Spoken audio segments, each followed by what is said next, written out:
Good evening once again, everybody.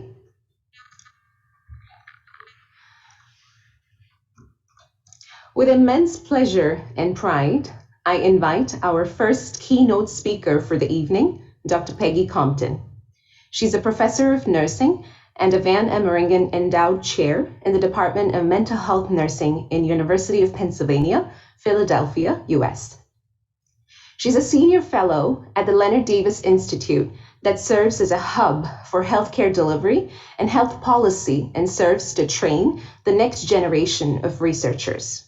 She also serves as the director of the Hillman Scholars Program in Nursing Innovations and is also a fellow of the American Academy of Nursing.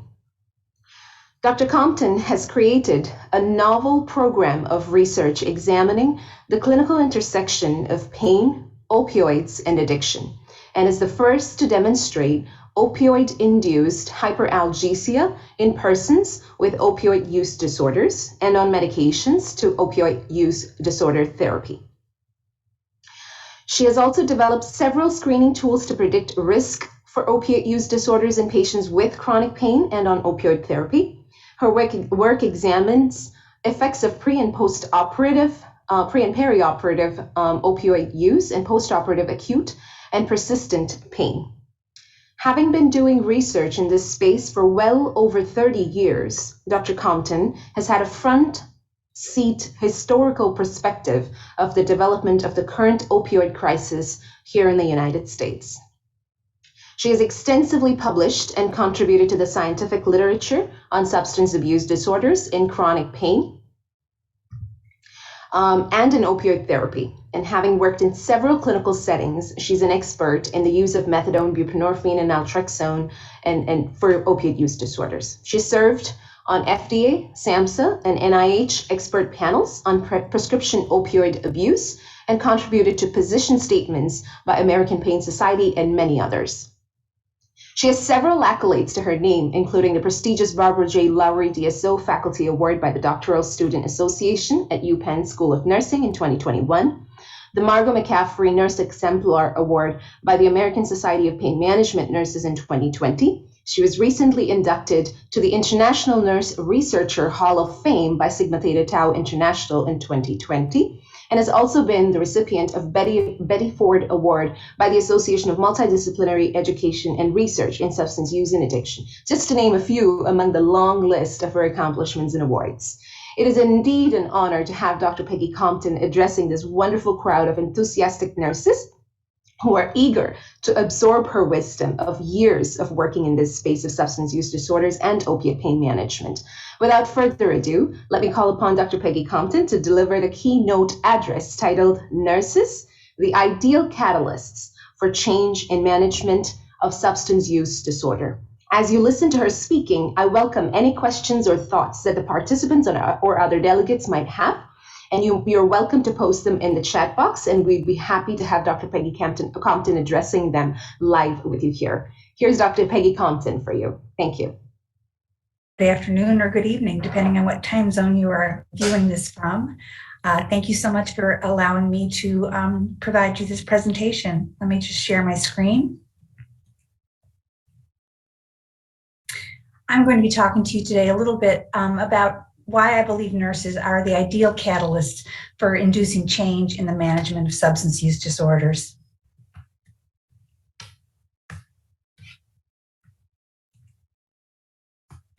Topics I'll be covering briefly in this presentation are a brief definition of what substance use disorders are, why I believe nurses are uniquely prepared to improve the management of substance use disorders, and what are some of the specific strategies in which nurses can engage to improve the management of substance use disorders. I'm going to start with a brief definition of substance use disorders, and this comes from the American Society for Addiction Medicine. They define addiction as a treatable, chronic medical disease involving complex interactions among brain circuits, genetics, the environment, and an individual's life experiences. People with addiction use substances or engage in behaviors that become compulsive and often continue despite harmful consequences. And I hope already from this definition you can see why nursing would play such an important role in the management of this disorder. And I have italicized certain ideas inherent within this definition, which I'll come back to later in the presentation. But the fact that it's treatable, a chronic disease, and that it has behavioral aspects are all very important pieces of this disorder to consider when we think about the role of nursing.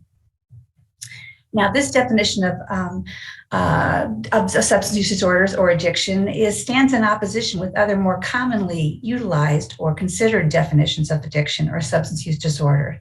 There is a moral model or a moral definition of substance use disorders where the disorder is believed to be due to a moral weakness or a lack of willpower, that people should just say no or just stop this behavior that's considered immoral.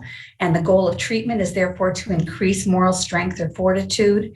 And along with this moral model come this very strong and powerful attributions or shame or stigma that go along with the behaviors associated with addiction.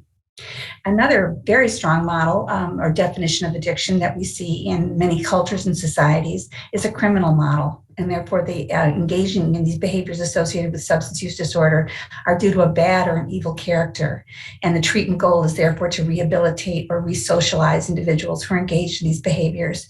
And one of the primary ways that we treat, quote unquote, treat the disease or disorder is incarceration or punishment. These are the primary treatment modalities. And so we're fighting against some of those alternate definitions of the substance use disorders as a moral or criminal failing. But it's important as nurses that we continue to consider substance use disorders as a chronic medical disease. And just like any other chronic medical disease that we deal with on a daily basis in our practice, like diabetes or COPD, we understand that a chronic medical disorder or disease has a pathological basis. And not uncommonly are there genetic components underlying the pathology of the disease, as well as pathophysiologic processes, which we can identify associated with that disease. As with any chronic illness, there are known risk factors for the development of that disorder, and also it has a predictable course. If we don't treat that disease, it will get worse over time. And if left untreated, a patient may die from that disease. Just like with diabetes, if we don't treat it over time, it will get worse and people can ultimately die from the complications of untreated diabetes. The same thing is true with addiction. If we don't treat it, it will get worse over time and people will ultimately die from the complications of untreated addiction. Now, we do have treatments of known efficacy, but very often, as with any chronic illness, like diabetes, the treatment requires behavioral changes. We can provide insulin, but patients may also need to engage in changes in their diet, engage in activities or exercise. There are behavioral changes that need to go along with the treatments that will to enhance health outcomes associated with it. And as with any chronic medical illness or medical disease, the treatment is most successful when it's ongoing. So you can't just treat a patient's blood sugar once and expect their diabetes to remain under control for the rest of their lives. It's the same with addiction. We can't expect that a patient goes into treatment for a 30-day, let's say, detox once and expect them to never have any issues with their drug or alcohol use again. It's a chronic medical illness and treatment is most successful when it's ongoing. And like any other chronic illness, substance use disorders are characterized by remissions and exacerbations. And an exacerbation in the disease of addiction is sometimes called a relapse. And unfortunately, too often we conceptualize that relapse as a failure and that the treatment has failed. But that's just part of a chronic illness. And sometimes people with diabetes also have a relapse of their disease. And we don't necessarily consider it a failure. We don't give up. We just maybe increase our treatment efforts to ensure that they're able to get their blood sugar back under control. These kinds of exacerbations or relapses can be precipitated by stressors, both interpersonal stressors and intrapersonal stressors. So management of stress is very important with respect to treating or avoiding such exacerbations of their disease. I mentioned that there's a pathological basis or pathophysiological basis underlying the disease of addiction. And these are the brain systems that we understand to be involved in the disease of addiction or substance use disorders. And there's three primary components to it. The first is basically the a dopaminergic pathway in ventral tegmental augmentum between the ventral tegmental augmentum, between that and the nucleus accumbens. It's a dopaminergic pathway where dopamine is released when a drug of abuse is utilized, and that's basically where we get the sensation of use or alcohol use. So that's the first pathway that's activated with a substance that provides reward. Excuse me. But associated with that in the hippocampus, this reward, that rewarding experience is laid down in very, very powerful memories that are very resistant to change. So that memory of the strong rewarding feelings is very powerful. And those very powerful memories then drive behaviors. Those memories drive behaviors up to the prefrontal cortex, so that we see that behaviors are driven by those strong memories of reward that were laid down by the drug or alcohol use. And so therefore, when we think about the disease of addiction or of substance use disorder, we can think about it as a disease of behavior. People are behaving in ways that we consider maladaptive, and it's because those behaviors are being driven by these very strong memories that were laid down related to the very strong rewarding feelings that were associated with the use of the substance. So it's a disease of behavior. And more recently, it's been described as a disease of choice, the inability to really make good choices about the behaviors that people are engaged in. Now, I mentioned that there were known risk factors for the disease of substance use disorders, and these are some of the known risk factors for the propensity to develop a substance use disorder: a family history of addiction. Certainly, we know that the sons of alcoholics respond differently to alcohol than the sons of non-alcoholics. So there does appear to be a genetic component related to a substance use, the risk of developing a substance use disorder. But it may also be that growing up in a family where substance use disorders are present also puts you at higher risk for developing these diseases or these disorders. So whether it's a nature versus nurture sort of question, we're not quite sure. It's probably more like a 50-50 sort of proposition here. But certainly having a family history of addiction puts you at higher risk for developing a substance use disorder. If you have a personal history of drug misuse or addiction, so if you've had difficulty regulating your alcohol use, you're certainly going to have more difficulty regulating, let's say, your opioid use. So if an individual has a personal history of substance use disorder, including nicotine, they're more likely to have difficulty regulating the use of other substances. The co-occurrence of psychiatric illnesses, such as depression or anxiety disorder, also put people at higher risk for misusing or having difficulty regulating their use of alcohol or drugs. So this idea that people may be kind of self-medicating uncomfortable feelings with the use of drugs or alcohol is an important consideration and does put people at higher risk for developing a substance use disorder. Children who start using drugs or alcohol at an early age, like under the age of 13, are also at much higher risk of developing a substance use disorder later in life. There are data that indicate that children who start using drugs or alcohol under the age of 13 are 9 times more likely to have developed a substance use disorder by the time they reach adulthood than children who start using later in life. So there's something about using earlier in life that puts you at higher risk. We know that the brain undergoes a lot of development during adolescence, and so perhaps exposing the developing brain to these kinds of substances puts people at higher risk for developing substance use disorders later in life. It may also be that the environment in which a child is likely to use at such an early age also may be putting people at higher risk for developing the disorder later in life. And then finally, we're increasingly understanding the role that childhood physical, sexual, and emotional abuse or trauma, how these adverse childhood experiences, ACEs, put individuals at risk for developing substance use disorders later in life.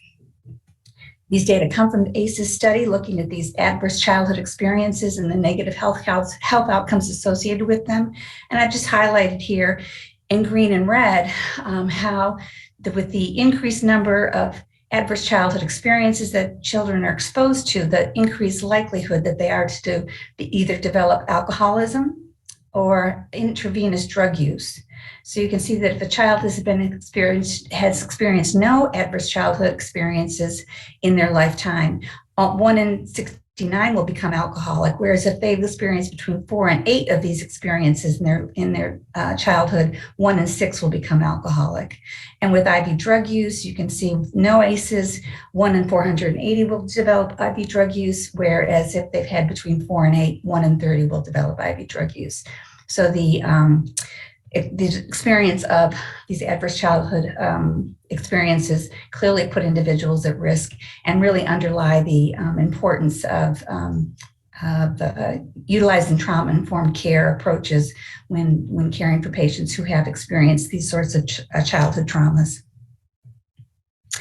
I mentioned that relapse is very common in chronic illness, and this slide is just demonstrating that although we worry about relapse a lot with drug addiction, you can see that if we define relapse as the patients who experience a recurrence of symptoms that require additional medical care, we can see that it occurs commonly with drug addiction, which is a chronic medical illness, but we can see that it also commonly occurs with type 1 diabetes, hypertension, and asthma. So although we tend to give relapse a negative connotation, the connotation of failure in the disease of addiction, we don't tend to think of it the same way with other chronic medical diseases like diabetes, hypertension, or asthma, but it is a relatively common occurrence in chronic medical illness.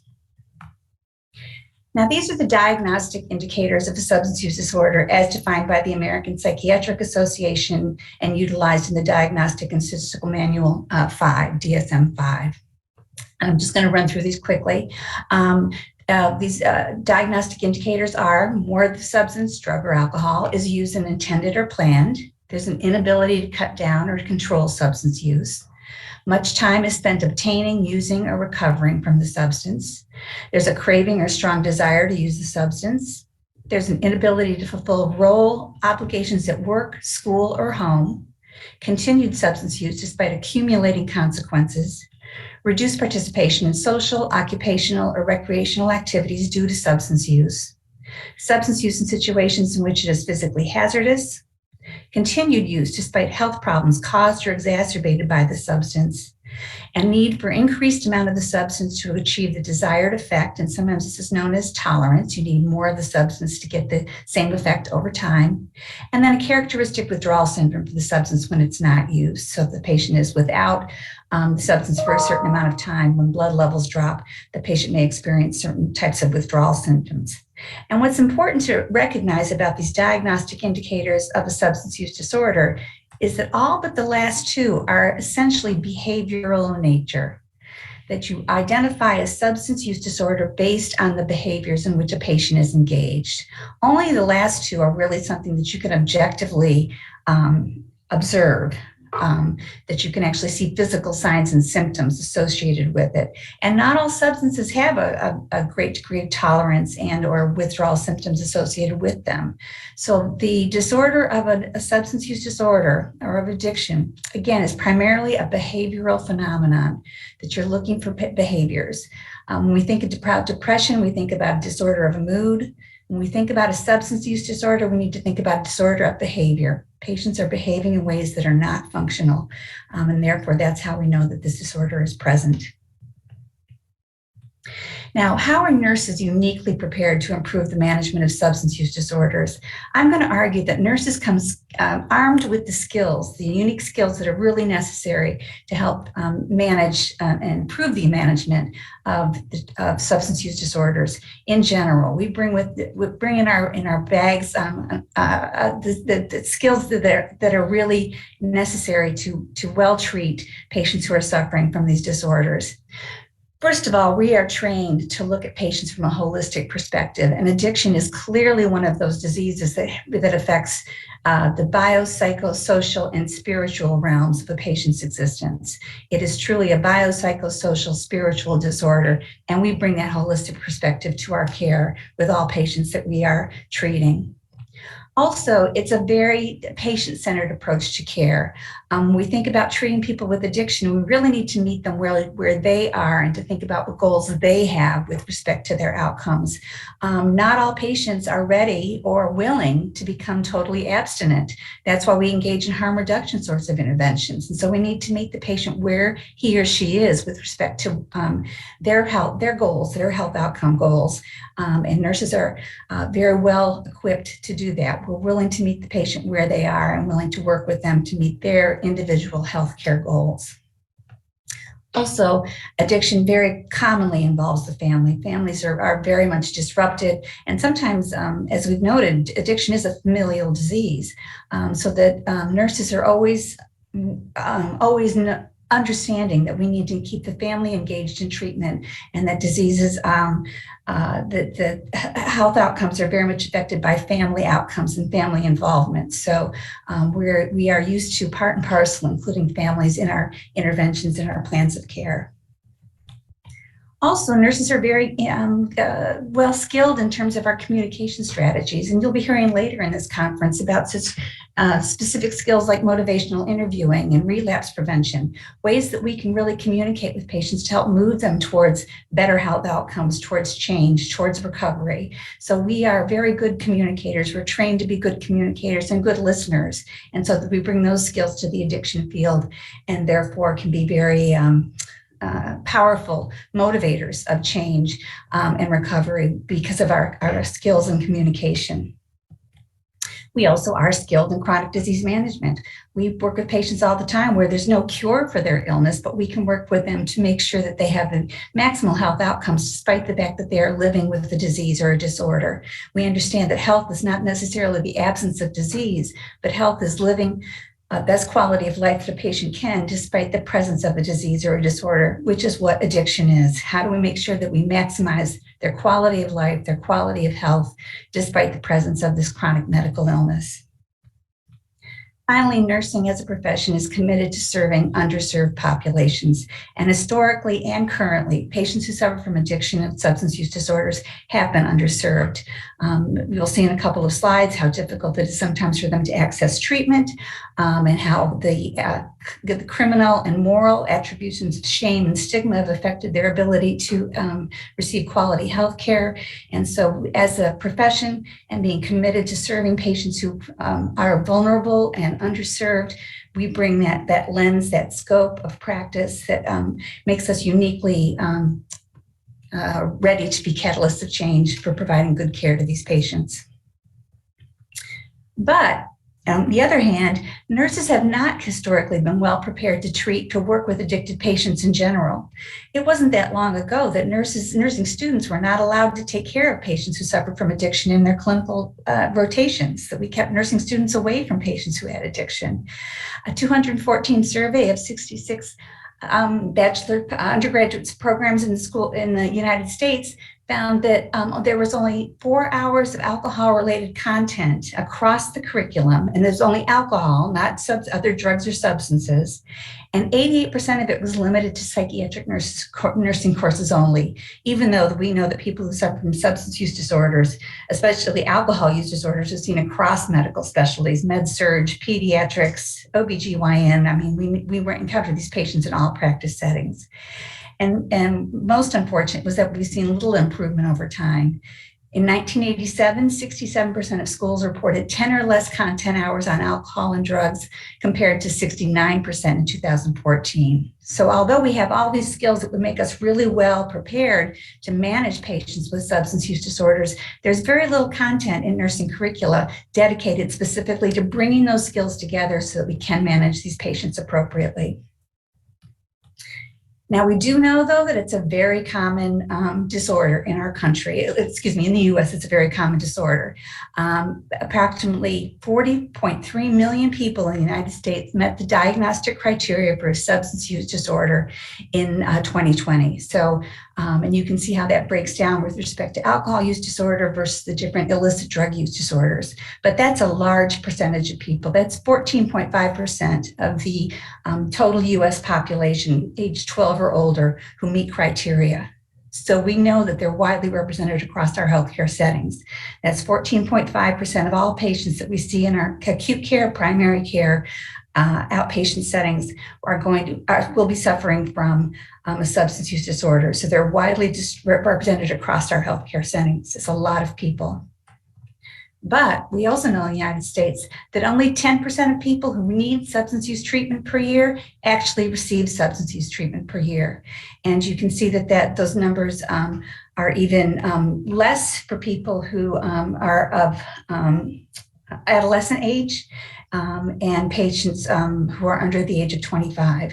So that even though people are greatly needing this kinds of treatment, only 10% of people are actually able to receive, especially substance abuse treatment. So what are some of the things that nurses can be doing? What are the strategies we need to be involved in to really ensure that we can improve substance use treatment for these patients? And I would argue that we need to be engaged in policy-based strategies for nurses to support improved management of substance use disorders.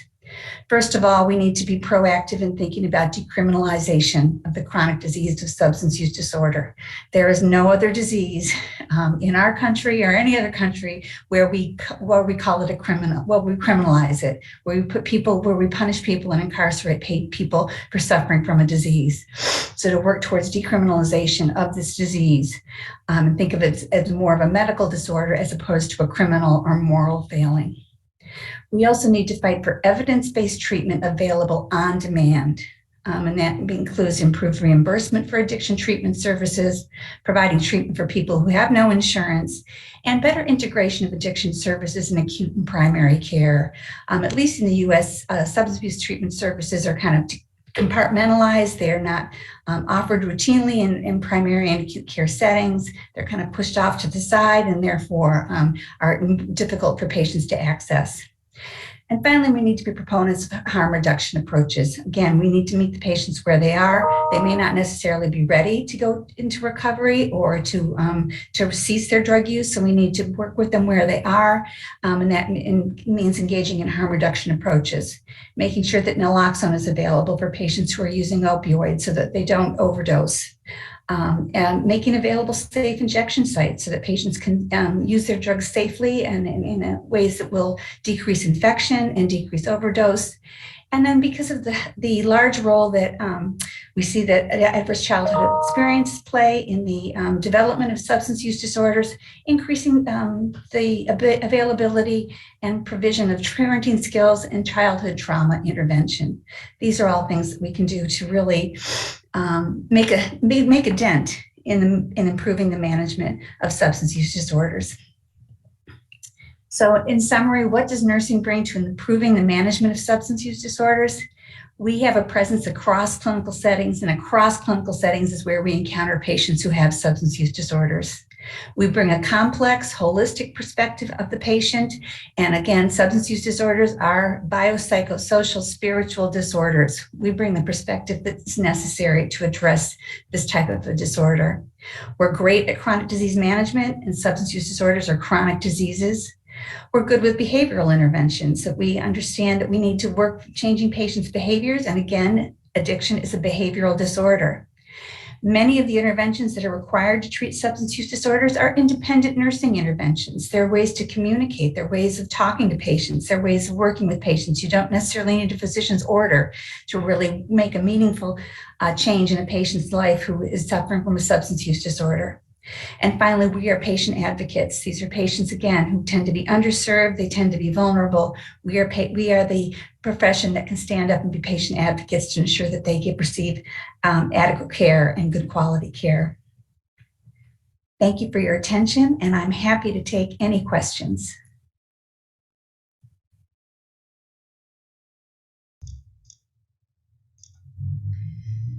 Thank you so much, Dr. Compton, for that wonderful presentation. I think it was a textbook presented in those 20 minutes. I really do want to thank you for taking the time and putting together the presentation and giving an overview of how things are here in the United States, as well as a glimpse of how the international scenario looks. I did have a couple of questions being posed, and I did want to share them with you. If the organizers, if you could pin both me and Dr. Peggy Compton for viewers to have a better view.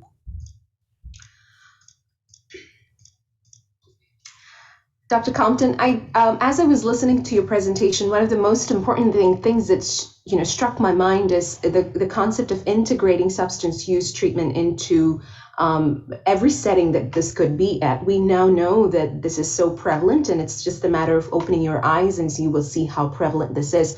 Having worked in this space for well over 30 some years, what has your experience been, and how do you advise our young nurses advocate for that integration and kind of destigmatizing and making substance use treatment available all across? It's a really good question, and I think it's getting better. I think that with the opioid crisis, at least here in the U.S., nurses working in med surg and especially in the emergency room with opioid overdoses coming in through the emergency room, we've had to get a little bit more willing in settings outside of psychiatric nursing settings to be willing to say, we need to do something about the fact that this patient has a substance use disorder. I've also seen more in surgical settings the understanding that alcohol use does result in poor surgical outcomes, that there's more bleeding in patients who are using alcohol. So slowly we're seeing, kind of this recognition that substance use disorders are not something that only, play out in psychiatric settings, but they are closely related to medical comorbidity. But still, unfortunately, we see individuals in our profession still holding kind of stigmatizing ideas about substance use disorders, and that the patient brought this on themselves. It's their fault. They're here. So we just really, I think, as individuals, need to be role models, and we need to model non-stigmatizing care to the degree that we can. I think every time one of us stands up for a patient with a substance use disorder and role models compassionate care, that can change the culture on a floor, that can change the culture in a unit, that can change the behavior of a nursing student who may be following you, someone that you're training. So I think it's just a matter of being an advocate yourself, and changing, being a role model. I really don't know of a better way to do it. Yes. I think that, again, I do see change occurring. I think the opioid crisis has caused, at least in the U.S., society in general, to kind of step back and have a less stigmatizing approach to patients who are suffering from addiction. We still have a way to go, and sometimes I think it comes down to the individual nurse being an advocate for these patients and role modeling and a compassionate care for these patients. Great answer, thank you. And I think you really make it a point where you say, every drop really adds to the ocean, and this is not something that one person can do. It has to be a coordinated, planned, and group effort to bring about changes from professionals in healthcare and in society in every sphere of medical care, and in just social living, just making it a conversation to talk about it and feel comfortable talking about this. So thank you for that. And I do have a couple more questions now being posed, and I would like to, poke your thoughts on them. How is the situation? I'm sorry? How is the SUD situation among elderly folks about 65 years? And I think you're the best person to answer that just because of your research background. So please go ahead. This situation among the elderly, not as bad as it is with the height of kind of the substance use disorder problem in the United States right now is with the opioids, and that's more prevalent in the age group from 18 to 25. So that's where we really see the issue.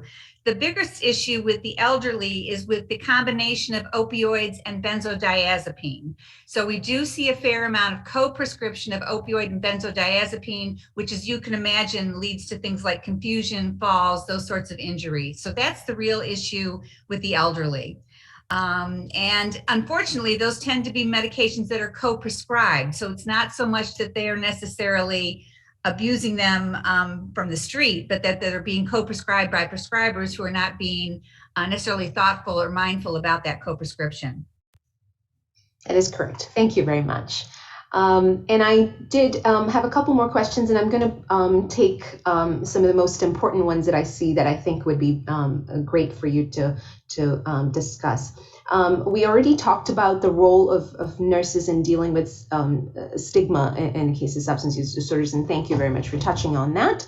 I did want to ask you about what are the challenges, and yeah, there was another question on what are the challenges that the nurses face in handling behavioral health disorders, and how is the response to treatment to behavioral addictions among children, school children and adolescents? That was another question.